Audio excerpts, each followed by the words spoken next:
tentu hari ini kami mendatangi Barreskrim terkait dengan memperdalam ataupun terkait dengan dugaan tindak pidana TPPU-nya.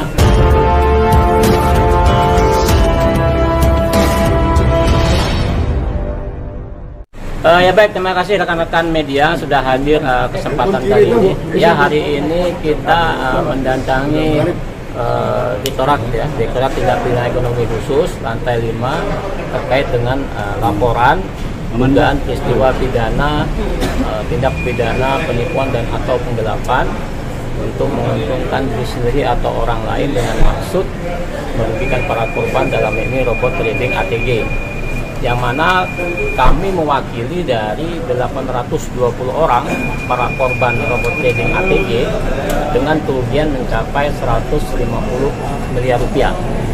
Dengan korban dan kerugian begitu banyak, ada pola-pola yang dilakukan oleh para pelaku robot ATG ini, yaitu yang mungkin kawan-kawan media sudah tahu bahwa CEO-nya adalah Wahyu Kenzo yang sudah ditetapkan sebagai tersangka hari ini dan saat ini dalam proses penyidikan.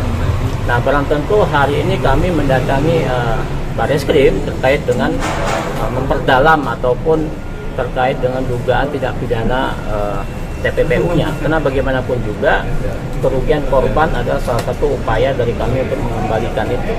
Terkait dengan proses hukum lanjutan, maka penting bagi kami untuk memberi dukungan kepada penyidik supaya untuk melaksanakan tugas-tugas secara profesional hingga melakukan penindakan terhadap para pelaku yang lain yang belum tertangkap. Karena sebagaimanapun juga pengalaman di DNA Pro sama Net 89, para pelaku ini lebih dari 8 orang.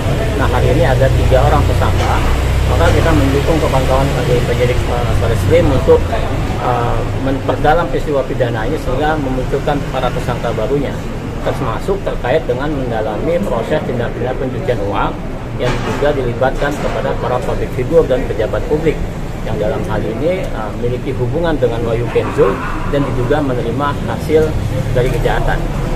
Kemudian selanjutnya yang perlu juga kami sampaikan, di samping ada beberapa dugaan pencucian uang yang dilakukan oleh Wahyu Kenzo dan kawan-kawan dalam hal robot trading ATG ini, ada upaya-upaya yang dia lakukan, salah satu adalah menggelapkan aset-aset yang mereka miliki.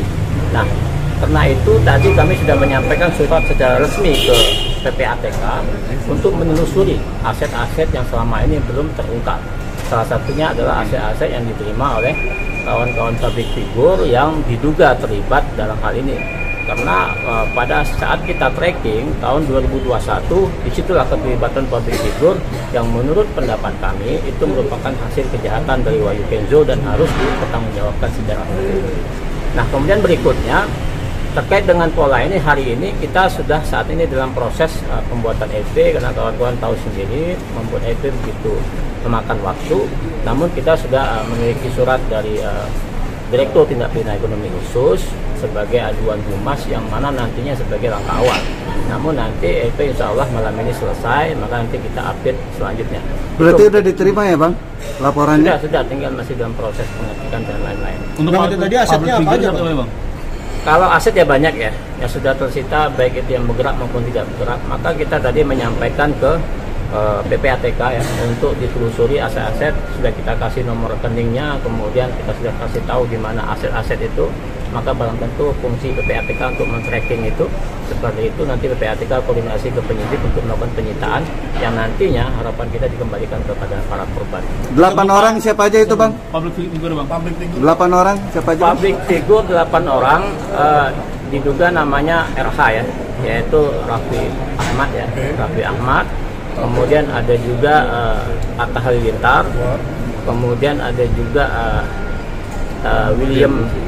Kevin William ya, Stephen William, kemudian juga ada Rian Demasif, kemudian juga ada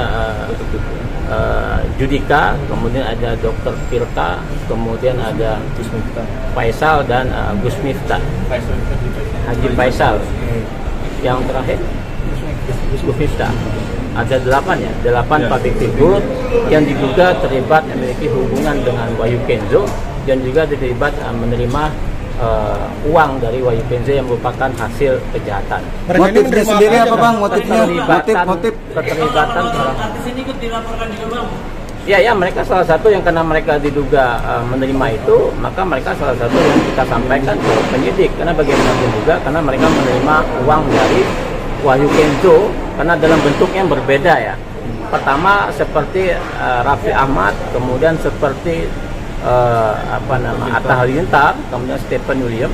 Mereka menerima sebagai endorsement atau brand ambassador dari produk The Legend. Nah, produk itu adalah produk kesehatan nutrisi dan mereka sebagai brand ambassador, dan itu adalah CEO-nya adalah istri dari Wahyu Kenzo, si Anggi. Nah, barang tentu dalam hal usaha untuk membuat usaha itu adalah merupakan bagian dari hasil para robot trading, korban robot trading. Maka dari itu harus telusuri.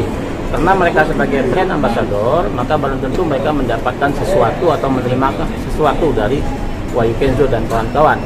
Kalaupun kita lihat dari perspektif belakang, seperti Ivan Gunawan, itu pada saat kasus DNA Pro juga sebagai brand ambassador, kemudian dia mengembalikan uang itu, maka dianggap dia sudah memiliki etikat baik. Satu.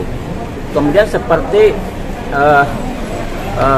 Dian Demasif, kemudian Judika, beliau juga merupakan brand ambassador dari produk nutrisi Glory yang merupakan bagian dari PT Pansaka bersama. Nah, itu adalah suatu CEO-nya adalah Wahyu Kenzo langsung. Nah, karena mereka brand ambassador, maka diduga menerima sesuatu dari yang mereka promosikan.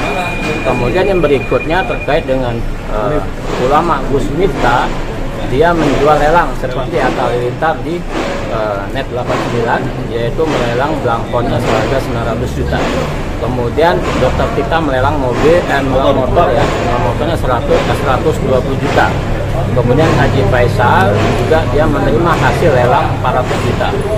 Nah, pola-pola ini sering terjadi di Net 8 di DNA Pro di ATG, dan juga pola-pola ini menggunakan kawan-kawan public figure seperti Atta Halilintar kan sudah pernah terjadi di Net 89, dan ini juga terulang di DNA Pro.